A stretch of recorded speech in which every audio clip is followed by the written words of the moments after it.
Like a frosty tip. Like, you know what I mean? It's so sorry. Thank you.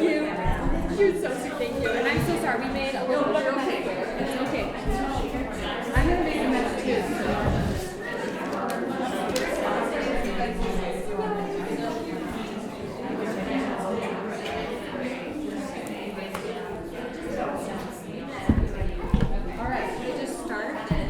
Going to give you a little bio. If I can have your attention, our next class titled Just Get Started, Food and Water Storage, Tips from Tam. This is Tamilisa Minor. She created an emergency preparedness blog, Just Get Started, Tips and Tricks. And creatively shared her knowledge, including by using her Tam's Tips YouTube channel to teach about food storage. In 2014, her empty garden plot became the project of her next door neighbor, an agricultural professor and food storage enthusiast. True story. From there, she learned canning, pressure cooker canning, and how to properly store dry goods. She is a busy wife, mother, film video actress, bluegrass musician, digital activist, archivist, multiple business owner and media producer. After receiving a bachelor's degree in film from the Theater Media Arts Department at BYU, she was hired as an associate film video producer for the audiovisual department at the church. She became a full-time broadcast producer, supporting various departments with streaming and broadcast needs. In 2008, she volunteered to be the first producer to take on the task of creating new content for a church radio station called the Mormon Channel. Tamilisa served an LDS mission in Milan, Italy. She and her companions assisted with the cleanup from the flooding of the Po River in Turin in 2000. Tamilisa began playing with Miles to Go, a bluegrass band, during her college years, and soon after met Craig Minor, multi-instrumentalist and luthier. Craig and Tamilisa were playing in the same event at which Tamilisa happened to be trying out performing on the banjo with Miles to Go. This caught Craig's attention. They dated for a time and then they were married in the Ochre Mountain Temple. They have 3 children and a dog named Banjo. The Minors perform together and have a website, www.loveandbanjos.com. Thank you. There you go. They made us do that, by the way. They wrote that. It was kind of lengthy. Okay, so welcome. There's so much to talk about in so little time, and I feel like, not to be biased, but I feel like my presentation's like the most important. because like, okay, there's CERT, great. Did you hear what the CERT lady was saying? If you go and watch, she has this map, and she shows right where we live, and she's like, oh yeah, you're in the green area. Guess what? If there's an event or an earthquake, you guys aren't going anywhere. You're in the group that's shelter in place. Okay, and I'm already going to get emotional because I'm really passionate about this topic.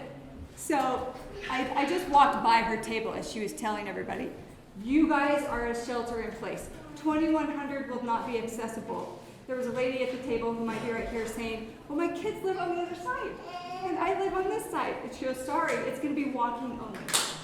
Okay, you're going to have food. A pantry that has lots of stuff, yes. But my presentation is going to take us a little bit deeper into long-term storage. I don't know why I'm emotional already, guys, and it's been a long weekend. I went to bed at like 2. So I'm just tired too, but I'm so passionate about this topic. I feel like everybody needs to be at this one. Because the stuff in your pantry is only going to go so far. And there were questions about mayonnaise and stuff earlier, and the solution to that is prepare the mayonnaise previous so that you don't have to just open a whole thing of mayonnaise and you got to share it with your neighbors because you got to use that up that day. Or, but you could freeze dry it, or you could get an alternative and still put it in your meats and stuff. Anyway, okay, moving forward. You've heard of the TV show Home Improvement, and the guy that comes over the fence and he's like, what's his name? Wilson. He's like, hey Wilson, how you doing, Tim?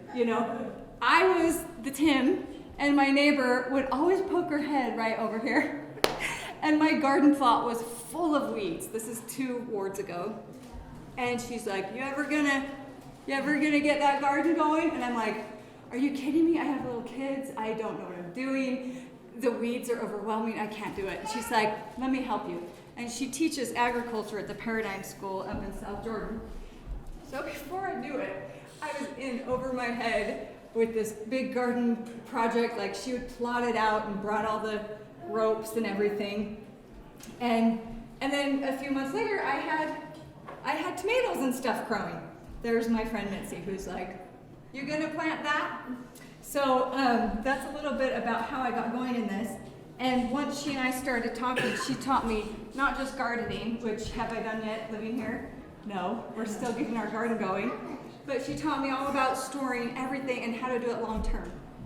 And I know that we're not supposed to go to extremes and stuff, but the stuff that she taught me and the prophetic quotes that she shared with me that I had heard all throughout my life. But the way in which she shared it, like kind of in a more down-to-earth tone, we kind of just went out and got some long-term storage stuff quickly because we realized we really didn't have anything. And when you have lots of little kids, you're not thinking, oh, today I'm going to go buy some food storage. Which, by the way, the home storage center of the church is the best place to get it. And guess what? They even deliver now to you. Like back in 2014 or whatever, you didn't. And so I took my then minivan and just loaded it up with stuff. And it comes like this. And it comes in bags and boxes. These are potato flakes. Okay, and I loaded my van up just because we had nothing. Got home and was like, what do I do with it? She's like, let me show you. You don't want to keep it in this box if you're not going to rotate through it very fast. And if you want to have a lot on hand, you're not going to get to it. You're not going to be able to rotate very fast. But there's ways to store long term. So, and I might need help with this part. This is how your potato flakes come. They also have potato pearls. She said, let me show you what to do to store it long term. So we're going to get straight to this demonstration. My philosophy is when these earthquakes happen and when all this stuff happens, I would rather be one of the three amigos. The three amigo, the Chevy Chase character, who's traveling through the desert and they're all just like on their horses and they're just dying. And you see one of them drink in the water. Or no, he's the one that drinks. One of them has his canteen, like Martin Short. It's like going like this, and sand comes out of his canteen. And he's like, and they're just dying of heat, right? And the other one's he couldn't get anything out either. And then you look at Chevy Chase, and he's over there, and he's got his chapstick, and it's like, oh, did you want some? And the other two see the Chevy Chase character. He's drinking water, and he's letting the water just fall out because he's got so much. You know, it's just falling through the desert to the desert. So my philosophy is, since we can, and we've been told to prepare, we can prepare. I'd rather be Chevy Chase in the earthquake than the other two characters.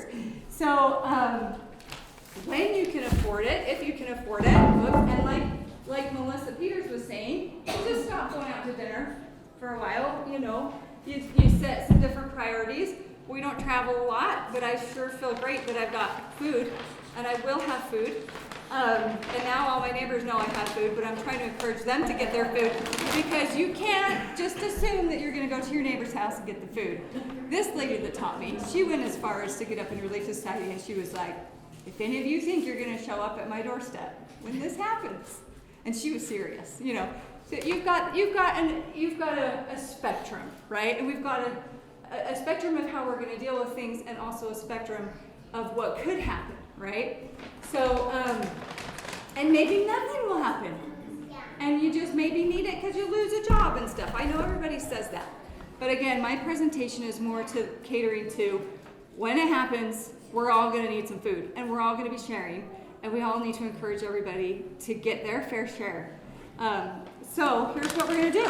This is a Mylar bag. It can be purchased at the home storage centers. There's other places online too, like Uline. I've gone on to uline.com.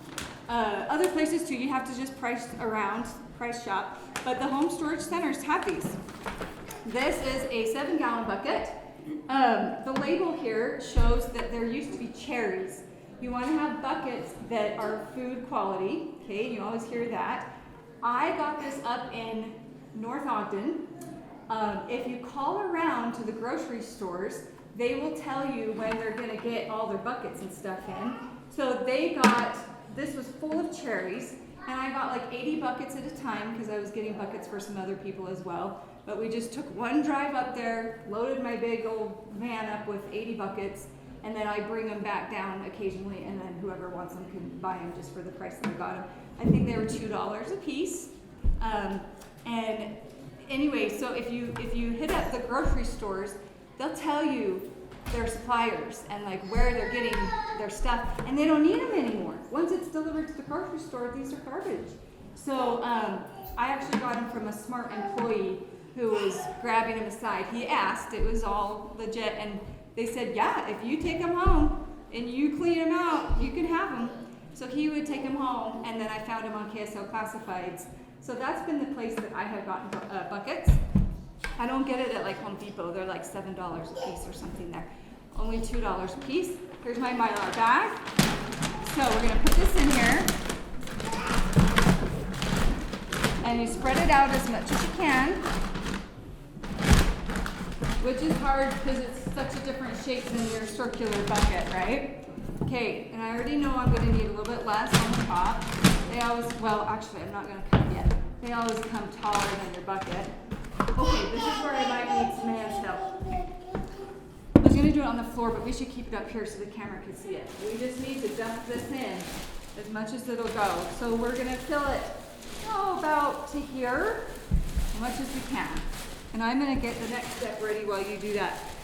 And if you need help, we can grab another person too, because that's kind of awkward.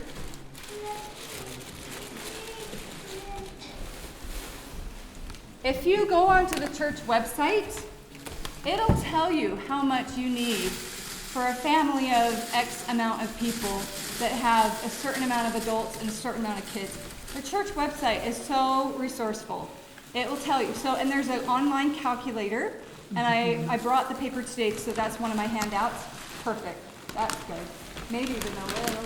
Well, yeah, that'll probably settle in. So you can calculate how much you would need for 1 year. There's places on the church website that mention 3 months, and then there's also places on the church website that mention having a year's worth.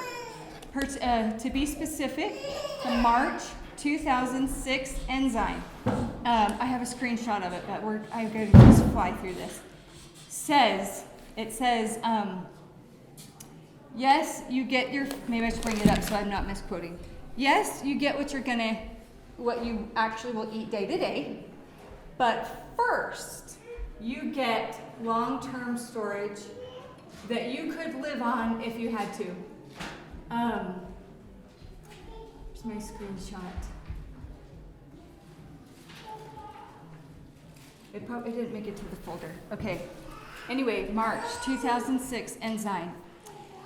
Also for the Holbrook Farms, so I did a YouTube video specifically for Holbrook Farms, and I mentioned this quote in there too. There's a link for at least for the first word, there's a link to it on our Relief Society page. It says, first you need to get long-term storage items that would sustain life. Then after that, you work on your everyday stuff. And people misquote it. Go and read it. I don't have it. I screenshotted it, so I should have it, but I don't know where it is. But you're gonna have to trust me at this point. It's often misquoted, and I feel like we often let ourselves off the hook during Relief Society lessons and stuff. Oh, just get an extra can. If that's all you can do when you go to the grocery store is get an extra can, okay, and bless you. But if you can get more, you need to get more. And I'm gonna play the quote unquote devil's advocate, because in all the Relief Society lessons we let ourselves off the hook. Just do what you can. Just do what you can. Yes, the brethren say we don't need to go to extremes and get it all at once. But you do need to start getting it. And so I'm the one to push to say you do need to start doing it. So we've got this full. You see in there, it is pretty full. It's gonna kind of settle in a little bit more. And especially because look what I can do. This is all about having the air out of it. Okay, you can add some more in there. So now it's down to, about here. Okay. These are oxygen absorbers. You also get them at the home storage center. You don't have to go anywhere else but the church to do this. So here comes more of these. By the way, these potato flakes are really yummy. How much do you want? And the, okay, hold it for a sec. And the dried apples that they have are so good. I love just snacking on the dried apples. In fact, one of the buckets that I packed one time, I couldn't bring myself to put the lid on, and I never did. I just have been snacking from that bucket. That's probably good. That's probably good. We'll leave it at that. So this is pretty full now, a little bit even more full. I press the air out of it with my hand as much as I can. These oxygen absorbers are going to do the rest. For a 7-gallon bucket, for this big of amount of food, Pam, on my table, there's a blue plastic strip. Will you go grab that? We have to have that first. So these oxygen absorbers, they are measured in cc's, 300 cc's a piece, I think. Anyway, I know that for this big of a bucket, I'm going to need about 6 or 7 of these oxygen absorbers. But the church sells them in bulk like this. I'm like, because once you open the bag, they'll go bad. You can't reuse. Thank you. So the church also sells this. This is what you quickly put back on the bag after you open it if you're not going to use all of your oxygen absorbers up. So here's what we're going to do. I'm going to open it up. Look, I don't even need scissors. See, the church they just know everything. Okay, maybe I do need scissors. Okay. I love, okay, and these are going to start heating up. 1, 2, 3, 4, 5, 6. I'm going to do about 7, okay? I'm going to put them right in the top. And I'll show you what's going on in here. I'm just kind of setting them in the potatoes, spreading them out. You see in there without spilling. Maybe a little bit, that's okay. Okay, so there they are. Now, just with my hand, I'm going to press out as much as the air too. Now, here's the fun part where I'm going to need another helper. So you come up here. I have a dowel. You can use whatever. You can use a 2x4 or whatever. I'm just going to put it right like here. Get some of the air out. Okay. Would you hold that like this? Now, do you trust me? Sure. I have a hot iron. Now do you trust me? I'm going to go under your arm, and this is all you do. I'm just going to press on there and seal it. Okay, all right, I'm going to do the rest. I think I can hold it here and do it both at the same time so I don't get you.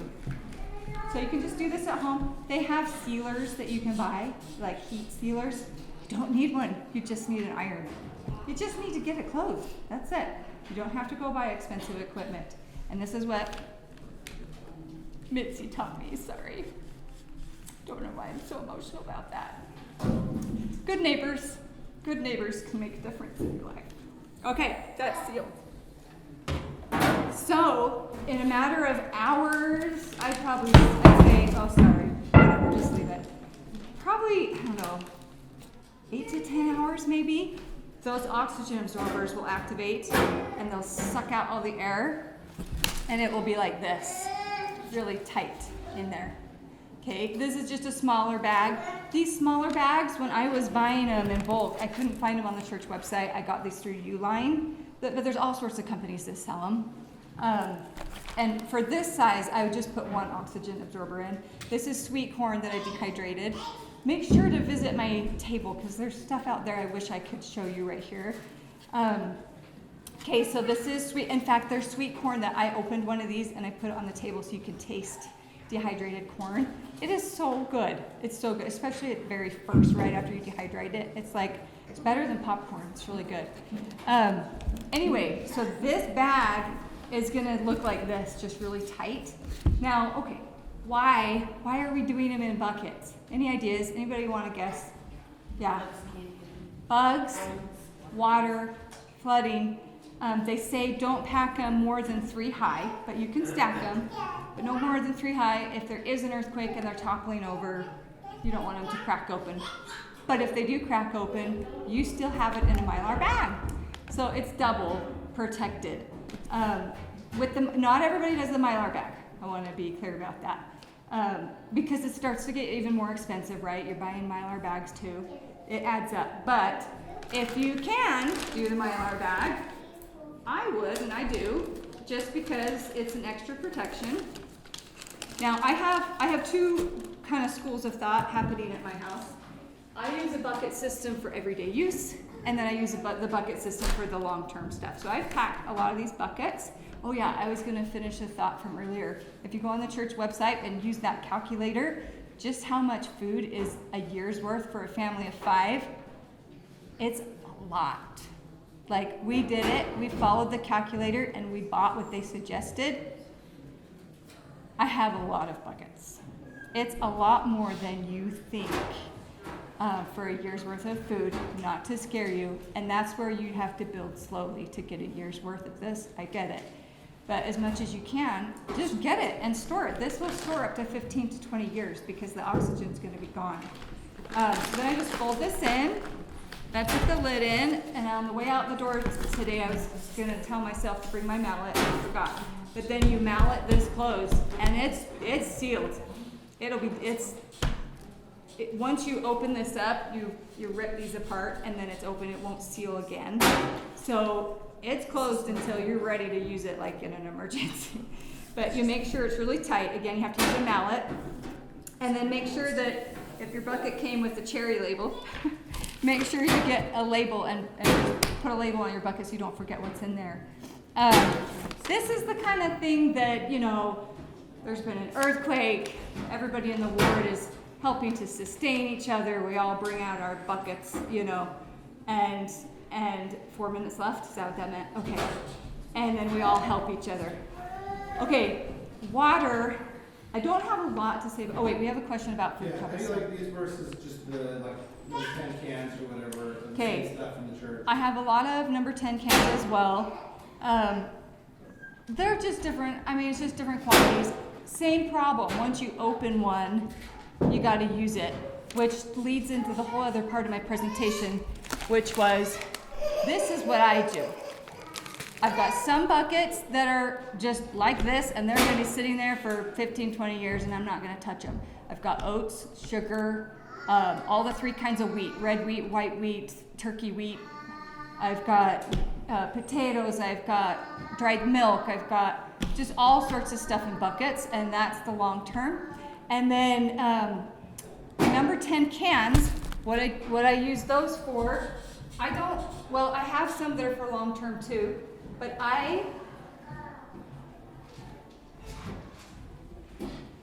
this is what we did in our previous ward with the lady who helped me.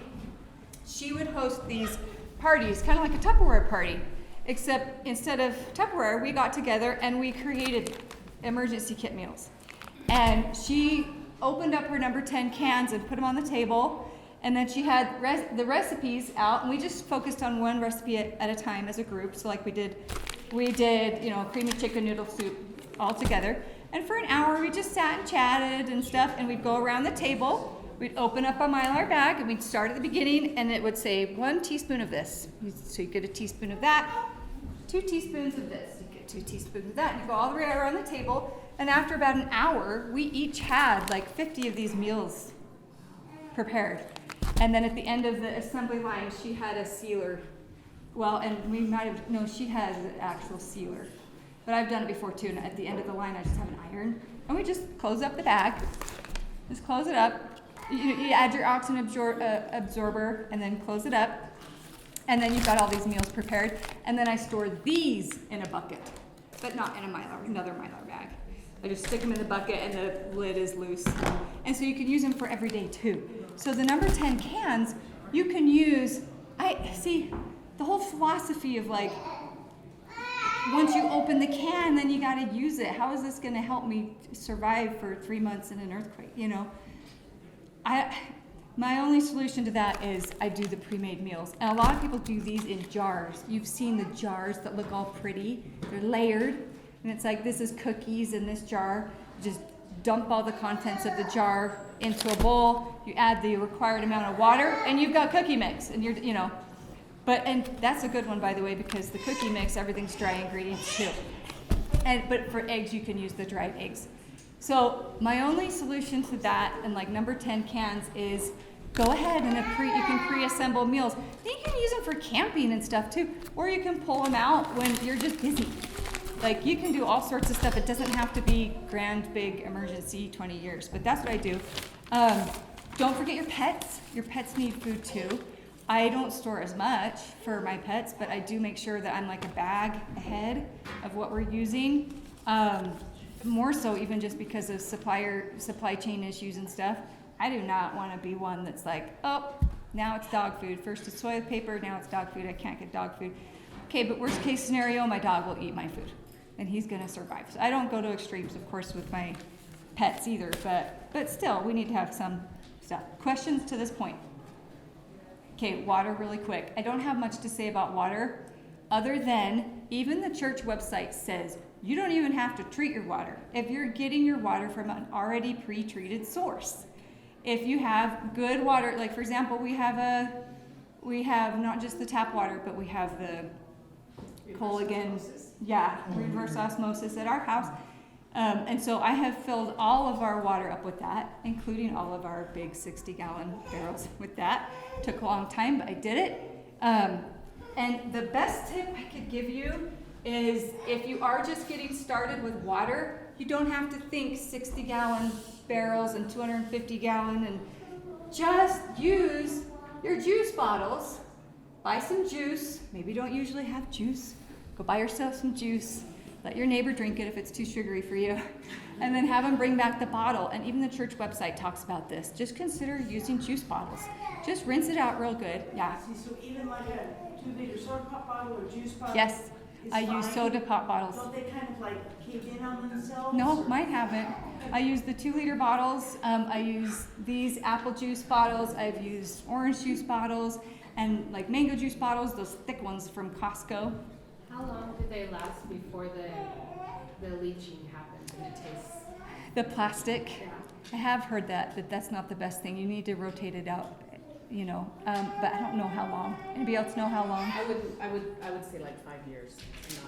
See, and As long as it's not in direct sun. Yeah. Yeah. Oh, the other thing, my husband was like, make sure you tell him the stored water is not supposed to be on the cement, because the cement, it can leach up in there too. Even the big 60 big crates and stuff. I know we got to end. Any other fast questions? You can talk to Tamilisa afterwards. Okay. She's a super great source. Super. Anyway, that's what you do, and it feels really good to have buckets of stuff. Like, we'll never have a problem. Oh, and spices. Spices is what's going to spice up your rice, and it's going to spice up your potatoes. And like, seriously, if we're all starving, I'm fine with this. I will eat potatoes as much as I need to stay alive, but I've also got a variety as far as long-term storage comes. But spices. If you ever see spices go on sale, I got a ton of big tall ones for $2 one time at Macy's. They had this big sale, and I was like, it was years ago, and I stocked up on spices because that's what's going to help. Any other quick questions?